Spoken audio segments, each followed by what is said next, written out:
Hello, Explorians. Welcome back to our course Teleprime by Explodream. तो I hope आपको बहुत अच्छे से समझ आ रहा होगा। लास्ट टॉपिक्स आपने सारी वीडियोस कवर कर ली होगी। तो अब बारी है हमारे नेक्स्ट टॉपिक की, our module 7 basics to purchase entry. अब हम सीखने वाले हैं क्या बेसिक्स है परचेज एंट्री का, हम कैसे परचेज की एंट्री कर सकते हैं। ठीक है, आई होप जो भी मैं आपको पढ़ा रही हूँ वो आपको इजीली समझ आ रहा हो।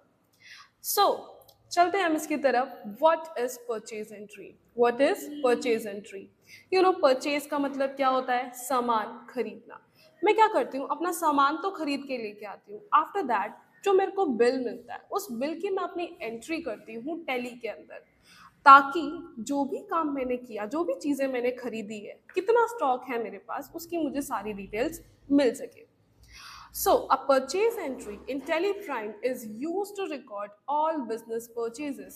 मीन्स जितनी भी बिजनेस के अंदर हम परचेज कर रहे हैं उन सब का रिकॉर्ड रखना, मतलब उन सारी ट्रांजेक्शन्स का रिकॉर्ड रखना।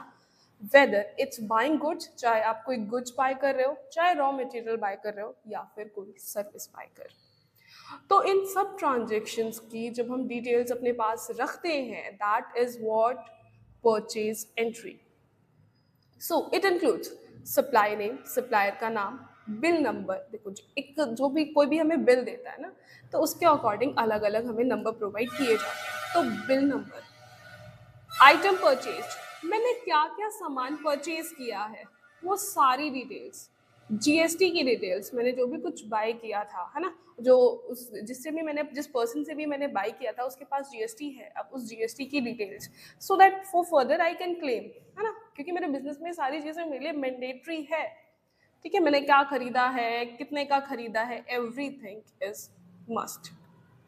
सो अब हम क्या करने वाले हैं, परचेज को हम चार टाइप में डिवाइड करने वाले हैं। टाइप्स ऑफ परचेज को हम क्या करने वाले हैं, चार टाइप में डिवाइड करने वाले हैं। Purchase exempted, purchase interstate exempted, purchase GST and purchase IGST. So सबसे पहले हम बात करते हैं अपने परचेज एग्जेम्प्टेड की। अब परचेज एग्जेम्प्टेड क्या है स्टूडेंट्स? मान लो कि मैंने क्या किया, मैंने कुछ सामान खरीदा, I bite something, let's take an example, I bought book, okay, I bought a diary. Okay, अब जो मैंने ये डायरी खरीदी, इसके साथ मैंने खरीदी number of so many quantities, मतलब मैंने 100 क्वान्टिटीज़ ये खरीदी है फ्रॉम एक्स वाई जेड से मैंने खरीदी। अब क्या हुआ है, जो भी मैंने परचेज करी है, अब मेरे को इसकी अपने पास डिटेल रखनी है। पर देखो, सबसे पहले जो परचेज एग्जेम्प्टेड में जो चीज़ हमें ध्यान रखनी है वो ये है कि जो मेरा प्रोडक्ट हो वो मैंने सेम स्टेट से खरीदा हो, जो प्रोडक्ट हो वो मैंने सेम स्टेट से खरीदा हो। एंड सेकेंड चीज़ कि उस पे जो जीएसटी हो वो 0% हो। एग्जेम्प्टेड का मतलब ही होता है जो जीएसटी कैटेगरी में है, बट उस पे जो जीएसटी है वो हमारी कितनी लगे, 0 लगे। आई होप ये बहुत अच्छे से क्लियर हो गया होगा आपको। सो परचेज एग्जेम्प्टेड की पहली चीज़ क्या है कि जो ट्रांजेक्शन होने, जो हमारा जो प्रोडक्ट जो हम खरीदते हैं वो एक ही स्टेट के अंदर होना चाहिए। दूसरी चीज़ क्या होना चाहिए, मतलब देखो दिल्ली में मेरा बिजनेस है एंड मैं दिल्ली से ही बाय कर रही हूँ। ठीक है, तो वन स्टेट की बात हुई है। एंड दूसरी चीज़, जो प्रोडक्ट होना चाहिए वो मेरा 0% की कैटेगरी में होना चाहिए। ठीक है, मतलब जो जीएसटी लगनी होगी उस प्रोडक्ट पे वो कितनी लगनी चाहिए, 0%। आई होप ये बहुत अच्छे से क्लियर हो गया होगा आपको। ओके, नेक्स्ट है आपका परचेज इंटरस्टेट एग्जेम्प्टेड। अब मैंने क्या किया, अब मेरा जो प्रोडक्ट था वो दो स्टेट में ट्रांजेक्शन हुई। फॉर एग्जांपल मेरा मेरा जो मेन, जो जहाँ पे मुझे सेल करना है वो दिल्ली के अंदर है, और जो मैंने प्रोडक्ट है वो हरियाणा से खरीदा है, तो इसमें दो स्टेट आ गए। तो अब जो ये मेरी परचेज हुई है वो इंटर स्टेट में हुई है, दो स्टेट के बीच में मेरी परचेज हुई है। अगली चीज कहती है एग्जेम्प्टेड, यहाँ पे लिखा हुआ है ना, तो मतलब दो स्टेट्स के बीच में ट्रांजेक्शन हो बट जो जीएसटी हो वो क्या हो, 0% हो। आई होप ये क्लियर हो गया होगा, बहुत इजी है। ओके, सो नेक्स्ट देखो, नेक्स्ट है आपका क्या है, हाँ, परचेज जीएसटी। सो परचेज जीएसटी क्या है? सिंपल सी चीज है। अब क्या हो रहा है, अब जो भी मेरा प्रोडक्ट है, मैं प्रोडक्ट बाय कर रही हूँ, उस पे मेरे 2 जीएसटी लग रही है। कौन सी जीएसटी लग रही है? सॉरी, एक स्टेट के बीच में हो रहा है, और जिस पे क्या हो रहा है, मेरी जीएसटी लग रही है। मतलब जो प्रोडक्ट है वो टैक्सेबल है। The product is taxable. Is it clear? मतलब चाहे उसमें 5% लग रही हो, 10%, 12%, 20%, 24%, कुछ भी लग रही हो, पर लग रही हो, और एक स्टेट के बीच में ट्रांजेक्शन हुई हो।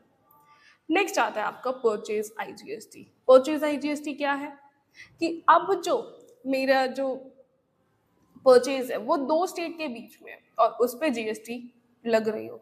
मतलब जो प्रोडक्ट हो वो क्या हो, टैक्सेबल हो। Is it clear? देखो, अब आईजीएसटी हमारी लगेगी किसमें? आईजीएसटी लगेगी हमारी परचेज आईजीएसटी में, सीजीएसटी और एसजीएसटी लगेगी हमारी परचेज जीएसटी में। किसमें लगेगी? परचेज जीएसटी में।